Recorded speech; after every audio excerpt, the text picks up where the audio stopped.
quiere el teléfono. Hola, ¿qué tal? ¿Cómo están? Muy buenas tardes. Mi nombre es Elisa Gaona y me formé como pediatra, como gastropediatra. Soy parte del Centro ATIN y este video para mí es muy importante porque es en respuesta a un mensaje de una mamá que, como ustedes, como muchos de ustedes, tienen preocupaciones con respecto a sus hijos, y me gustaría compartirles la historia porque a lo mejor alguien que nos está escuchando puede pasar por esto y me parece importante tener toda la información. Entonces les voy a leer el mensaje. Dice: hola doctora, le escribo por lo siguiente. Estoy pasando un momento de mucho shock. Mi hija tiene 2 años y recién después de mucho insistir con 3 pediatras distintos, uno me ha hecho caso y me ha enviado a hacer pruebas a mi hija. El resultado es que mi hija no oye. Por eso no habla. Por eso su actitud no es como la de otros niños. Bueno, independientemente del tratamiento y de la terapia que le daré de ahora en adelante, me encuentro muy molesta. Sumamente molesta.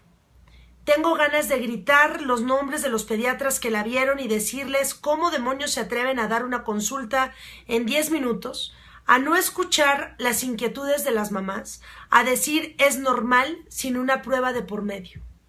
De verdad, ¿cómo es que el tamiz auditivo, que es una prueba de cajón en otros países, en México no lo es? La seguridad pública lo entiendo, pero a nivel privado, ¿acaso 900 pesos de consulta no valen una revisión exhaustiva por el pediatra? Dedicarse 5 minutos a interactuar con el pacientito y ver si está desarrollándose de acuerdo a su edad.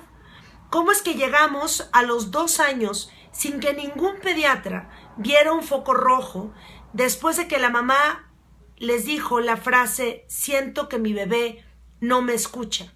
Estoy muy molesta, estoy muy triste. Y ahora el otorrino, la fonoaudióloga, la terapeuta, el que vende el dispositivo, todos me dicen lo atrasada que está mi hija debido a que no se detectó a tiempo la hipoacusia. Y esto obviamente es algo que desafortunadamente es más frecuente de lo que creemos. Por eso siempre es tan... A mí me dicen que me ven chuequita. Por eso es tan importante... siempre escuchar a las madres, nunca dejarlas de escuchar. Voy a voltear un poquito. Nunca dejarlas de escuchar, pero esta situación es una situación totalmente normal, totalmente frecuente. Desafortunadamente es muy frecuente. Entonces aquí lo que les quiero compartir el día de hoy, y repito, como finalmente zapatero a tus zapatos, yo no soy experta en muchos temas. Definitivamente invité a una experta para que nos ayude. Y esta experta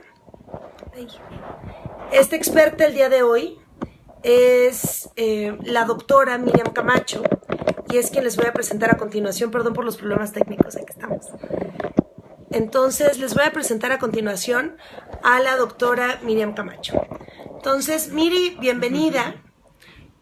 Buenas noches a todos. Y bueno, Miriam, quiero platicarles primero, que nos platiques primero cuál es tu formación, por qué haces lo que haces, y cuéntanos, porque mucha gente no sabe incluso que existen audiólogos. Entonces, exacto, platícanos, Miri, ¿cuál es tu formación profesional? Bueno, mi nombre es Miriam Camacho Olivares, yo soy médico con formación en licenciatura. Posteriormente hice la especialidad de audiología y otoneurología, y más allá hice una alta especialidad en audiología pediátrica, en el Hospital Federico Gómez. Perfecto. Entonces, esta parte es muy importante porque hoy vamos a hablar, y para aquellos que apenas se están conectando, hoy justamente vamos a hablar, me dicen que me ven de lado. Lo cambiaste de nuevo, te vemos de lado. Ok. Bueno, chicas, nos vamos a volver a cambiar de onda. No se pierden de la información, que la información es lo importante. Mientras escuchen. Mientras escuchen y no nos vean, no importa. Vente para acá. Entonces, para aquellos que apenas se están conectando, lo importante de lo que estamos hablando es de la detección oportuna de la sordera en los niños, ¿ok? Ese es nuestro tema con la especialista que es la doctora Miriam Camacho. Entonces, Miri, lo primero que me gustaría platicar, que nos platiques más bien, es ¿cuál es el mejor momento para valorar a un niño y saber cómo escucha? Ok. Idealmente, para poder detectar una sordera en un niño, ya hay pruebas desde el nacimiento para poder establecer si la función auditiva en el niño es adecuada o no es adecuada. Idealmente, las primeras pruebas se establecen durante las primeras 48 horas, hasta los primeros 3 meses. Esa prueba se llama tamiz auditivo, así como realizamos el tamiz metabólico para detectar problemas que podemos tratar a tiempo y evitar secuelas. También hay una prueba de tamiz para poder detectar algún problema auditivo. Ok, y Miri, cuéntanos por favor, vamos a hacer ping-pong.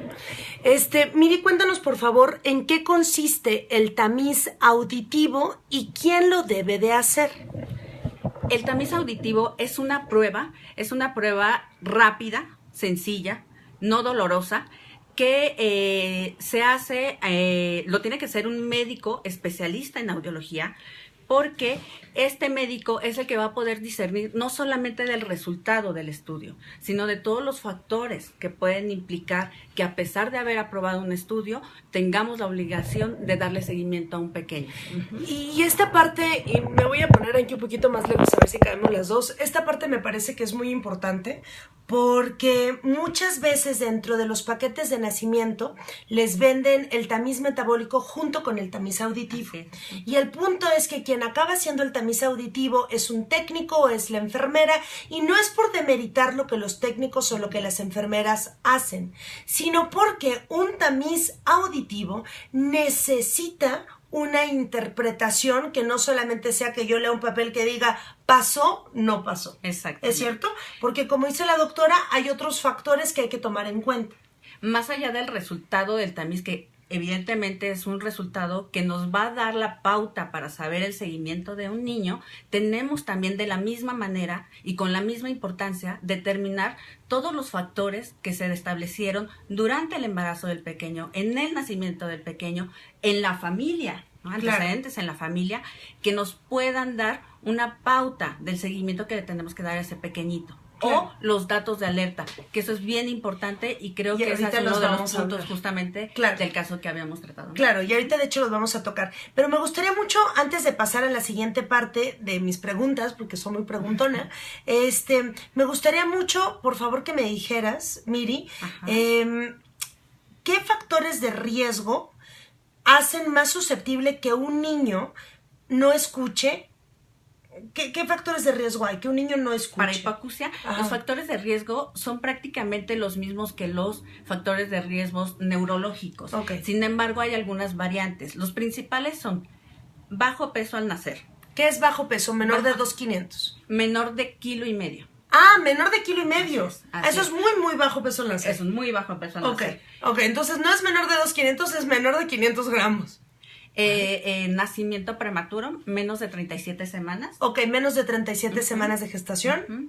Ictericia, es decir, que el niño se ponga amarillito al nacimiento. Aquí quiero puntualizar mucho porque justamente muchos de los que tienen, yo sé que hay muchos pediatras que también están involucrados en esta área y que tienen conocimiento, pero muchas veces pensamos que el que se ponga amarillito solamente si estuvo en tratamiento hospitalario, en fototerapia. Por este motivo sería un factor de riesgo.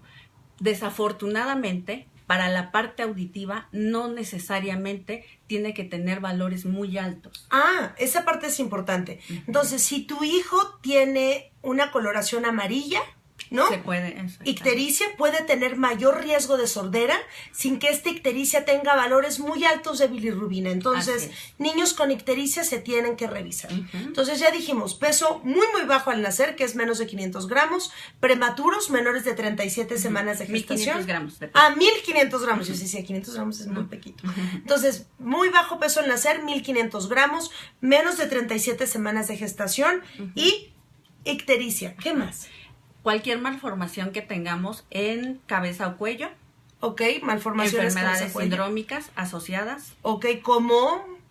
Por ejemplo, síndrome de Down, cualquier malformación, cualquier síndrome que nos haga pensar que el desarrollo del niño no fue adecuado, es un factor de riesgo.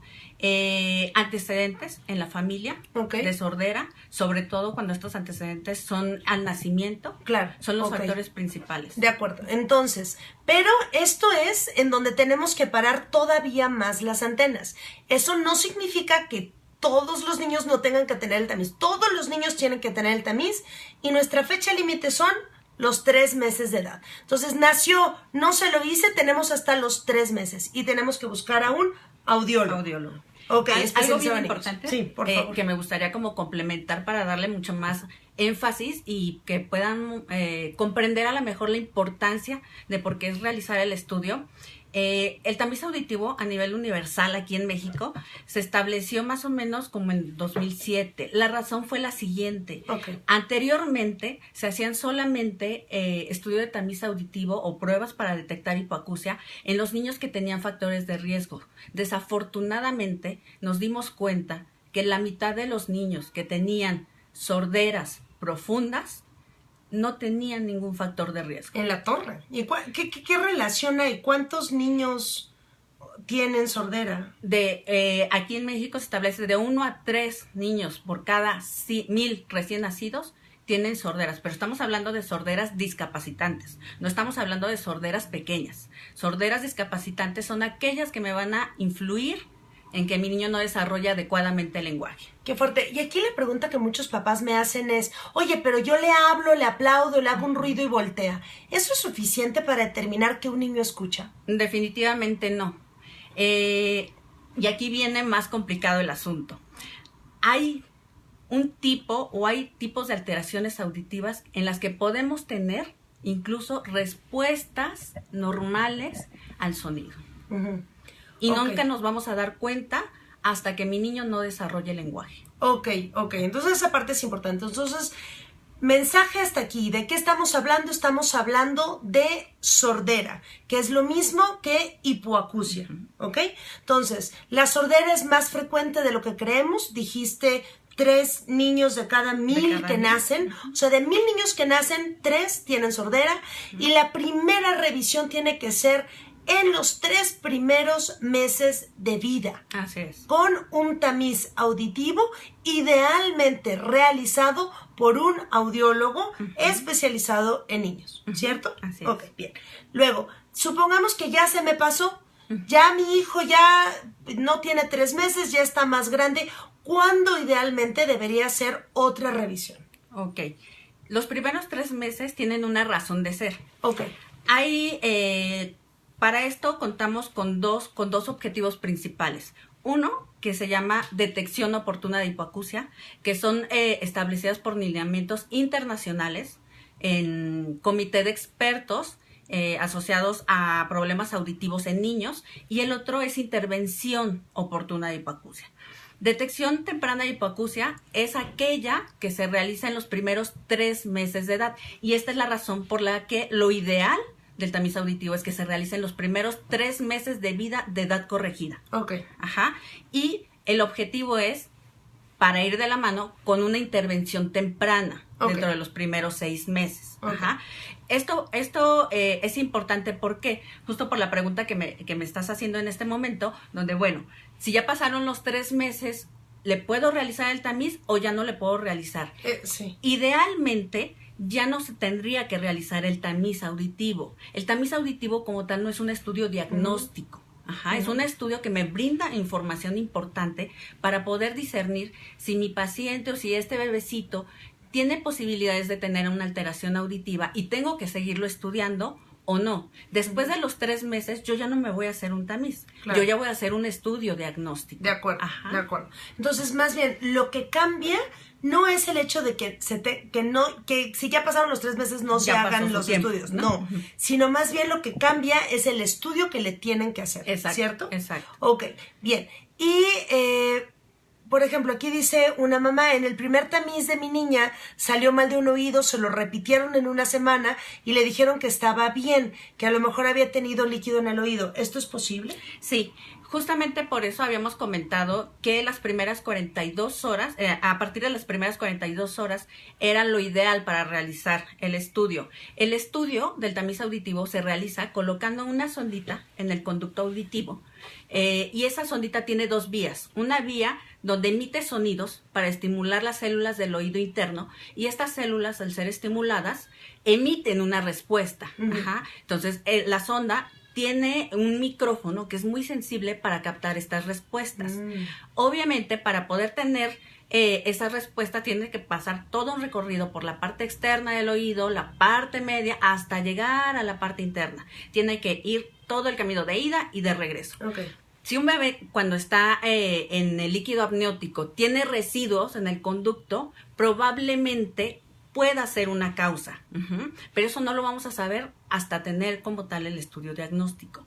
Entonces, si se realiza el tamiz auditivo en las primeras 48 horas de vida, se tiene y no aprueba el tamiz auditivo, se puede repetir al mes de edad por esta circunstancia. Claro, por la del líquido. Entonces, el momento idóneo para que a un niño recién nacido le hicieran su tamiz auditivo, ¿cuándo es? Ideal. El ideal después de entre 48 y 72 horas de vida. Ok, perfecto. Entonces, resumen hasta aquí, chicos. Estamos hablando de sordera con la especialista audióloga en niños. Entonces, tamiz auditivo se tiene que hacer sí o sí en todos los niños del mundo. ¿Por qué? Porque el riesgo de que un niño, la incidencia más bien, de que un niño tenga sordera es de 3 por cada 1000 niños que nacen. Eso es altísimo, altísimo. O sea, de cada 1000 niños, 3 van a tener una sordera incapacitante. Y el estudio idealmente se tiene que hacer, que es el tamiz auditivo, con un audiólogo, y se tiene que hacer idealmente en las primeras de las 48 a los 3 meses. A los 3 meses de edad. De las 48 horas de nacido a los 3 meses de edad. O sea, no es que nazca e inmediatamente se lo hagan. 48 horas después hasta los 3 meses. Si después de los 3 meses, como bien dijo la doctora, no le hicieron el tamiz, ¿lo tengo que estudiar? Por supuesto que lo tengo que estudiar. Así es. ¿No? Ok, bien. Y son otros estudios los que se hacen. Ahora, si ya se me pasaron los años y ya va a entrar a la escuela, ¿cuándo es el momento de volver a hacer un estudio? Bueno, cuando estamos hablando ya de un niño que está en la edad preescolar, para que empiece la edad preescolar, obviamente tenemos que haber tenido ya un desarrollo adecuado del lenguaje. Ajá. Okay. Entonces hay que partir también de ese punto. El desarrollo del lenguaje es la mejor expresión de una buena audición. Okay. Un niño que escucha bien, sí, siempre y cuando también sus condiciones de capacidad de comprensión integrales a nivel de cerebrito estén correctamente, hablará bien. Si un niño escucha más o menos, hablará más o menos. Si un niño no escucha, probablemente no va a desarrollar lenguaje. Claro. Y esto es bien importante, porque muchas veces tomamos como el balbuceo como parte, sí es una parte prelingüística. Okay. Pero un dato importante es que los niños con pérdidas de audición profundas balbucean. Entonces, no es un parámetro que nos deba mantener tranquilos. ¡Qué fuerte! Ok, quiero saber si captamos todos esto. Un niño que balbucea puede ser un niño que no escucha. Así es. Ok, qué fuerte. Así es. Y aquí me gustaría entrar, antes de seguir con los estudios, ¿qué datos de alarma, Miri, como papás y como médicos tenemos que tener presentes para detectar de manera oportuna que mi hijo no está escuchando? Obviamente depende de la edad, ¿no? Pero, claro. ¿Qué nos puede orientar? Mire, primero, otra vez vuelvo a enfatizar lo del estudio el estudio previo, ¿no? El tamiz auditivo. Supongamos que ya tenemos un estudio previo, un tamiz auditivo. ¿Qué datos de alarma yo puedo tener? Porque ese estudio es un estudio como una prueba de sangre. Ahorita puedo estar bien y posteriormente se puede modificar, por supuesto. ¿Qué es lo que dice esta mamita, no? Que cuando nació escuchaba, pero ahora tiene hipoacusia. Así es. Esa es la importancia de que sea un especialista en audición el que realice el tamiz auditivo para que él pueda determinar qué factores de riesgo tiene su bebé y le pueda brindar la información adecuada para darle un seguimiento. Sí. Esa justamente es el punto. Sí, hay cosas, me parece, en donde no hay que escatimar. O sea, que vale la pena una buena inversión desde el principio, porque es el futuro. O sea, si tú haces un diagnóstico oportuno, vamos a tener una intervención temprana y un niño que se trata a tiempo, antes de los 6 meses de vida, es un niño que probablemente no va a tener secuelas en materia de lenguaje. Y eso es un cambio drástico. Qué fuerte, qué fuerte. Entonces, y ojo, dijo 6 meses de edad. No dijo 6 años, dijo 6 meses. Entonces, papás, mamás que nos están escuchando, compartan esta información. Los niños tienen que tener una valoración oportuna de su audición, idealmente antes, los 3 primeros meses, y si no, antes de los 6 meses de edad. Así es. Ok, ¿y qué otros datos de alarma, Miri? ¿Qué más? Ahora, ya mi niño tiene tamiz auditivo, el lenguaje es la mejor expresión, lo que habíamos dicho. Entonces, si mi niño está desarrollando lenguaje adecuadamente, con respecto a su edad, pues podemos estar tranquilos con respecto a que se está procesando la información de forma adecuada, si no, no estaría desarrollándose el lenguaje. Si hay un retraso en la adquisición del lenguaje, por favor, hay que pedir una nueva valoración auditiva. ¿Cuándo consideraríamos un retraso en el lenguaje?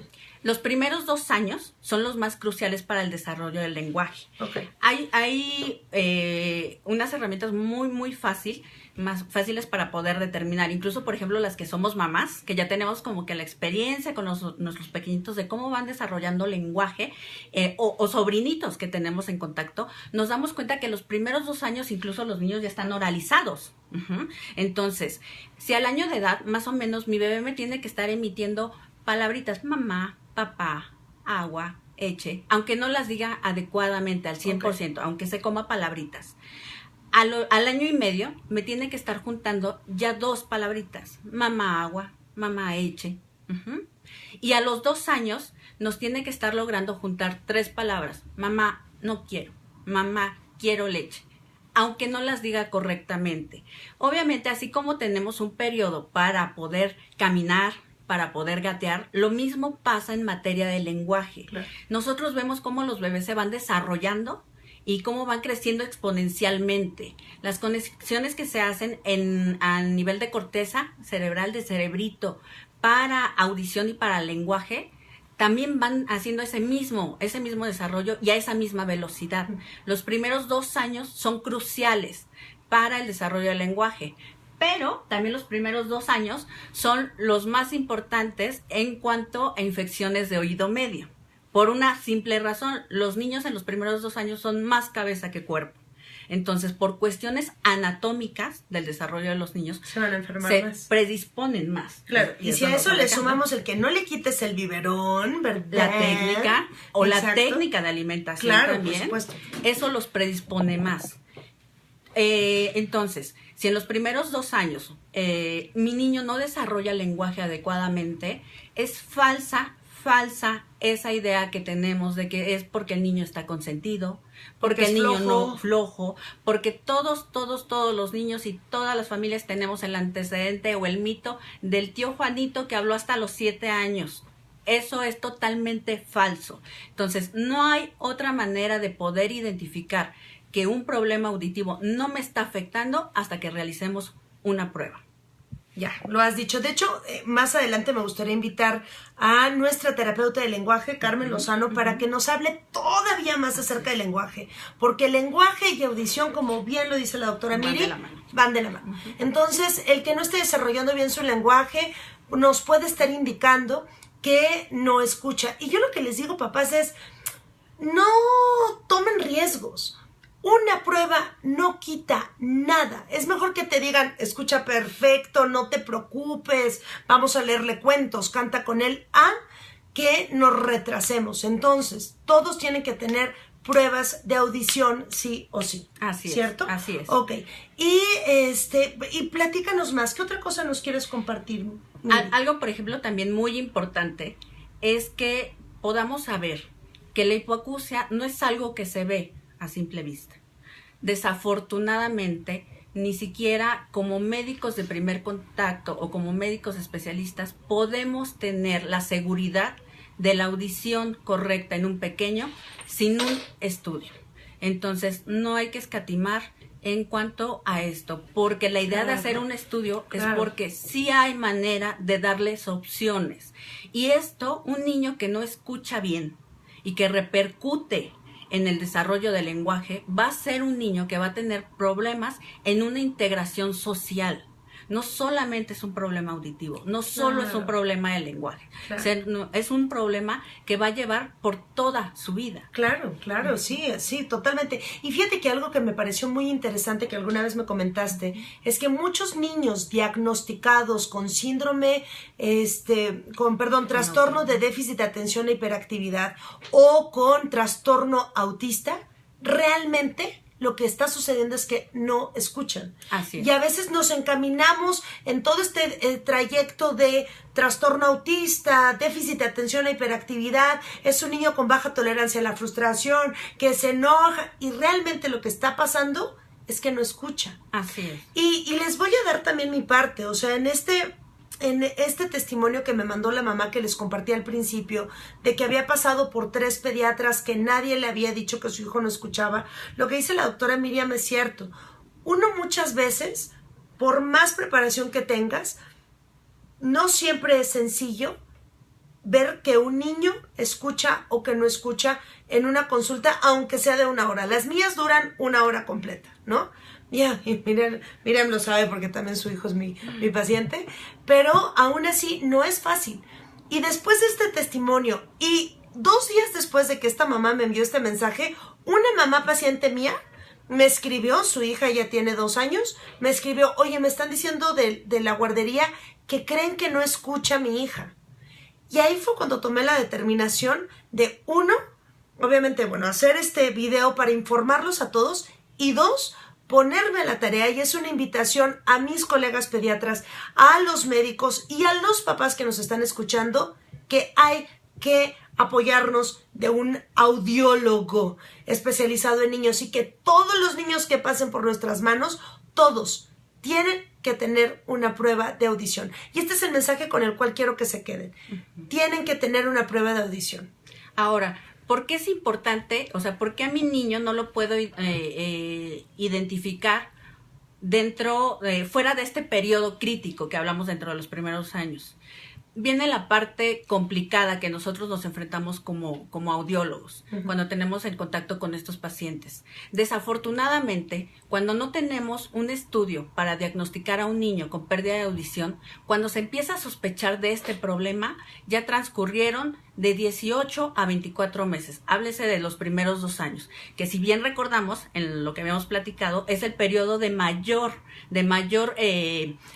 desarrollo en materia neuronal para desarrollar lenguaje. Entonces, ya estamos fuera de este periodo. Ese niño probablemente ya va a tener secuelas a pesar de la intervención que nosotros hagamos. Ay, me siento culpable. ¿Y qué pasa? ¿Qué pasa después de este periodo? Este periodo de desarrollo de plasticidad cerebral que tenemos para adquirir lenguaje se va reduciendo de forma importante hasta más o menos a los 6, 7 años. ¿Y esto qué quiere decir? Que si después de este periodo detectamos a un niño con pérdida de audición, ya no va a haber manera de que un tratamiento lo pueda acceder a la lengua materna.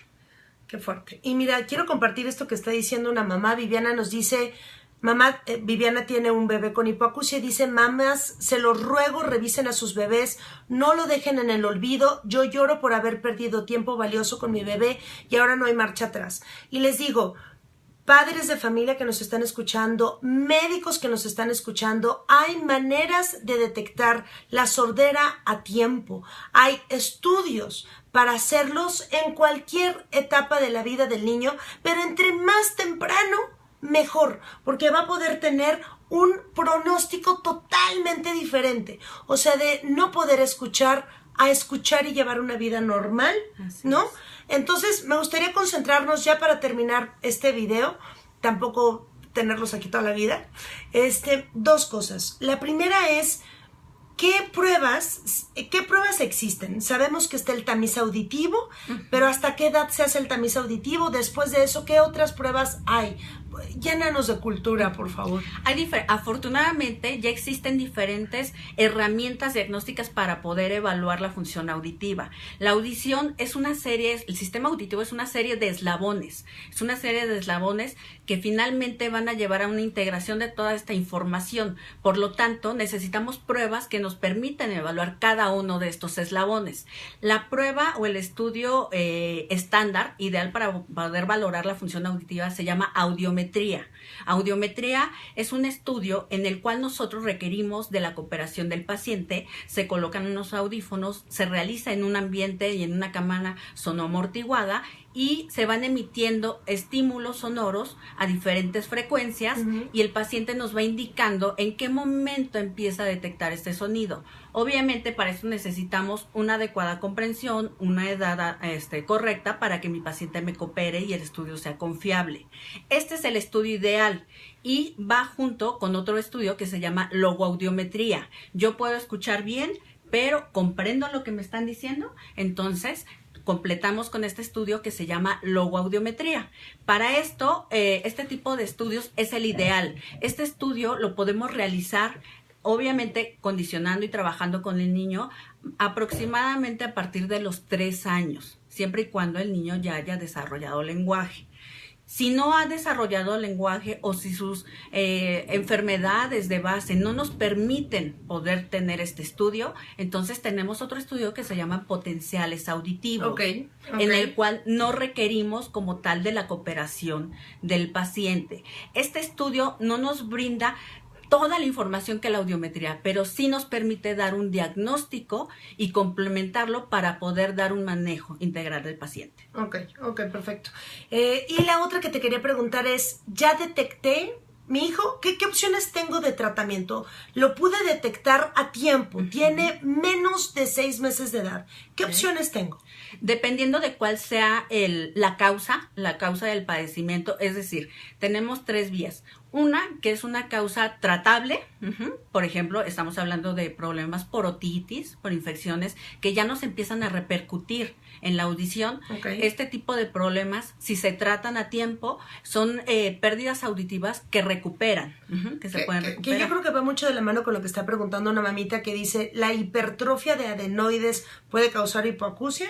Eso nos predispone a infecciones de oído medio, a infecciones recurrentes de garganta y como complicación de oído medio, y una infección recurrente sí nos puede perjudicar la función auditiva. De acuerdo. Y y regresando entonces, ¿qué se puede hacer? Esa es una opción, entonces ese es el tratamiento. Otra opción de tratamiento en el caso cuando la pérdida ya está a nivel de oído interno porque el problema fue más allá o porque fue un problema de nacimiento, bueno, pues tenemos la opción de adaptar un auxiliar auditivo de tal manera que el niño acceda a esos sonidos que no está accediendo por sus propios medios y poder empezar la terapia del lenguaje para poder llevar un desarrollo lo mejor posible. En este periodo nosotros tenemos que estar muy, muy pendientes y muy de la mano para ver los avances y los alcances que nos está dando con este tratamiento. Y en última instancia se puede acceder a un dispositivo que se llama implante coclear.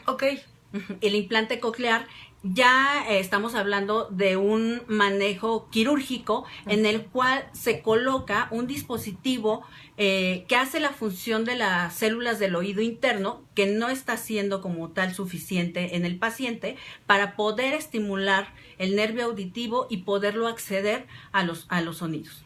Qué fuerte, wow. Aquí hizo una mamá una pregunta que me parece supremamente interesante y es que dijo, si a mi bebé le hicieron el tamiz auditivo al nacimiento, ¿le tengo que volver a hacer otro estudio auditivo? El tamiz auditivo, si aprobó su bebé el tamiz auditivo, es importante corroborar con un estudio diagnóstico. Si posteriormente el desarrollo del lenguaje lo está llevando de forma correcta, entonces, como habíamos comentado, a los 3 años ya se puede hacer un estudio de audiometría para determinar cómo está escuchando y cómo está comprendiendo el lenguaje. Idealmente a los 3 años. Si no, entonces, previo a la escolaridad, a los 5 años, es importante, antes de empezar la escolaridad, que sí tengamos como tal un estudio de esta índole, ya que la escolaridad es el aprendizaje de un lenguaje escrito, y un lenguaje escrito es una expresión del lenguaje oral. Ok, entonces, en resumen podemos decir, si el tamiz auditivo salió normal, lo ideal es volverlo a hacer a los 3 años de edad. A los 3 años. Otro estudio auditivo, y si no, antes de entrar a la escuela. Así es. Siempre y cuando todo vaya correcto a la marcha. Claro. Si detectamos que algo no, antes. Exacto. Sí. ¿Qué me podría hacer pedir una valoración antes? Algo bien importante. Cualquier condición que afecte su salud general del niño, que requiera hospitalización o medicamentos inyectables, pueden afectar en un momento la audición. Entonces, en ese momento, una vez que todo se restablezca, que todo ya esté en orden, hay que pedir una nueva valoración. Qué fuerte. ¿Y hospitalización por infecciones? Por infecciones, por ejemplo, neumonías, todos los medicamentos que se manejan en el hospital son medicamentos que son muy fuertes, incluso para un adulto. Para un niño son mucho más. Y dentro del manejo de esos medicamentos hay antibióticos y otro tipo de medicamentos que afectan las células del oído interno. Y nunca vamos a saber si afectaron o no hasta hacer una prueba. Excelente, pues muchísimas gracias. Miri, ¿algo más que te gustaría transmitirnos? Pues hay que estar muy al pendientes. Mucho lo que decías tú, Eli, hay que darle la importancia y no justificar aquellos datos que nosotros observamos en retraso del desarrollo de nuestros pequeños, como justificarlos con otras herramientas, sino hay que darles la importancia, porque son datos de alerta que nos pueden hacer detectar un problema que podemos tratar y evitar consecuencias. Muchas gracias. Y bueno, pues entonces la única misión y tarea que les dejamos hoy es: compartan este video. Compartan este video, porque cada vez más personas debemos estar enterados de que la sordera es algo muy frecuente. 3 niños de cada 1000 que nacen tienen sordera discapacitante, y entre más temprano se haga el diagnóstico, mejores pronósticos, mejores herramientas podemos darles. Y quien lo tiene que revisar es una audióloga especialista en niños. Entonces, Miriam Camacho, eres un bombón. Muchas gracias. Y también comentarles que si están en la Ciudad de México, Miriam es parte de nuestro grupo. Miriam es ATIN, y todo el mes de julio va a tener una campaña con descuento para que traigan a revisar a sus hijos. Por favor, todos mis pacientes, nadie se va a escapar. Es muy importante que lo hagan. Y les repito, a veces como pediatras, a veces como papás, no nos damos cuenta sino hasta que ya es muy tarde. Todos los niños tienen que tener una revisión de oído. Así es. Ok, pues muchísimas gracias a todos por su paciencia, por su tiempo. Compartan, por favor. Y miren que tomamos en cuenta todo lo que nos escriben. Síganos compartiendo para poder seguir transmitiendo información de calidad para la salud de su familia. Muchas gracias a todos. Chao.